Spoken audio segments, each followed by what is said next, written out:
Hey there, Crunchified Clean friends. Here's some more cleaning tips. Water costs money. And to fill a bucket with lots of water to then just dump it out and just waste all that water is costly. It's going to cost you a lot more money with your water bill. So here's a tip on how to mop floors without wasting so much water.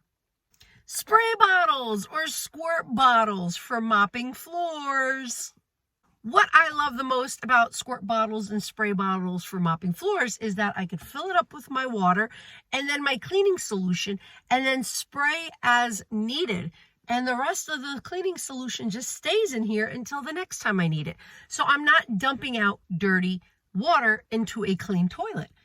My solution is still in the bottle and it will just be used for the next time. What does get cleaned up from the dirty floor solution is the mop pad. The dirty mop pads for mopping will then go in my wet bag that then goes home and goes in my washing machine and gets washed. So I'm not dumping out dirty water in a clean toilet. I'm washing the dirty mop pad and I'm saving my floor solution for the next time I mop.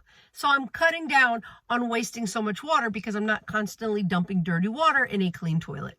And you can have whatever scent you want in your cleaning solution, whether it's a plant-based, a soap-based, an alcohol-based, a hydrogen peroxide-based, whether it's Lysol, Pine Sol, Fabuloso, Thieves Cleaner, Myers, whatever all-purpose cleaner that you want to use for your floor, you can add it in your spray bottles. Just make sure you're following the proper ratio for the floor cleaner.